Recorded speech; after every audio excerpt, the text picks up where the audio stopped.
the little bird dove fly beyond limits. The night was cold in Queens, New York. A flickering street lamp buzzed over the cracked sidewalk, casting broken shadows on the walls of old brick buildings. From a distance, the sound of sirens howled like restless wolves, fading into the city's endless chaos. Amid it all, a girl stood alone near the corner store, clutching a paper bag of groceries to her chest as if it were armor. Her name was Aisha Malik, 19 years old, daughter of immigrants who had come to America with nothing but a dream. She often felt like a stranger in both worlds, the one her parents left behind in Pakistan, and the one she now lived in, where opportunity came wrapped in struggle and survival. Her father worked nights as a taxi driver, her mother cleaned offices downtown. Aisha had big dreams: journalism, writing, telling stories that mattered, but her reality was a cage built from responsibility and fear. They called her the little bird at home. Her father used to say, "You're meant to fly, Biddy. Don't let this world clip your wings." But lately, Aisha wondered if she even had wings left. Act I, the weight of silence. It started with small things. A whisper at school about her accent. The way teachers overlooked her. The landlord knocking for rent they barely managed to pay. And then her brother, Sammy. At just 16, Sammy had begun drifting into the shadows of Queens. Hanging out with the wrong boys, skipping classes, bringing home sneakers he couldn't afford.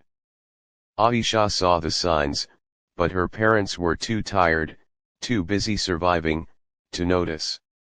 One night, Sammy came home late, breathless, eyes darting. He shoved a wad of cash into his drawer, refusing to explain.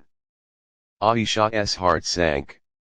She wanted to scream, to grab him by the shoulders, to remind him that they weren't raised for shortcuts. But all she did was whisper, "This isn't you, Sammy, don't let them cage you." He laughed it off. "Cages? You mean like the one we're already in?" Those words haunted her. Act 2, Broken Wings. Winter bit harder that year. The Malik family's heater broke down, and the landlord refused to fix it without more rent. Aisha worked after school at a coffee shop, pouring lattes for strangers who barely looked at her. Every dollar went toward bills, leaving her own dreams untouched in a notebook under her pillow. Then it happened. One freezing night, the sound of a gunshot cracked through the neighborhood.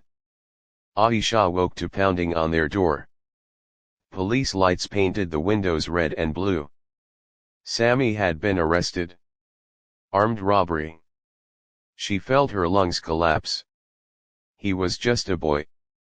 Her little brother. The one who still hummed old Bollywood songs when no one was listening.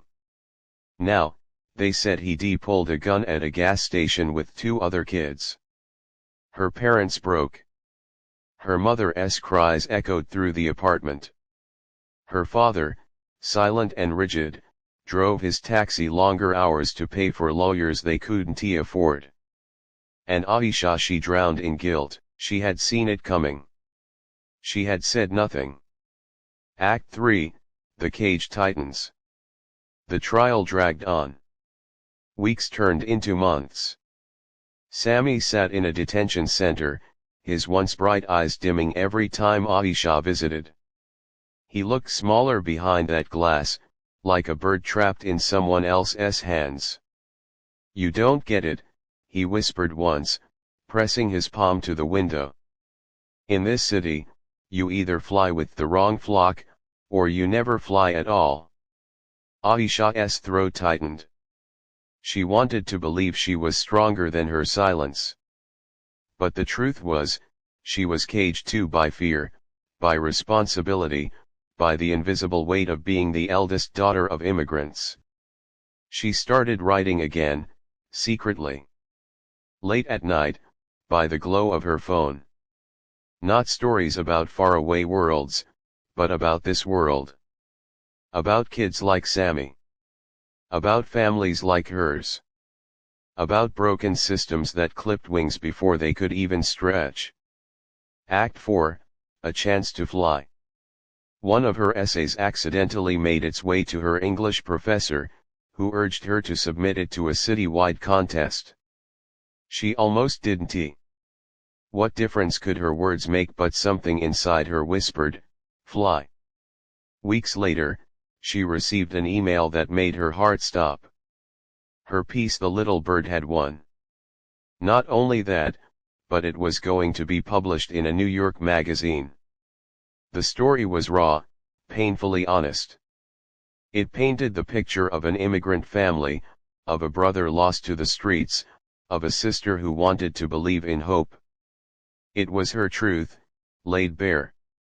The day it was published, people noticed. Teachers, journalists, even lawyers.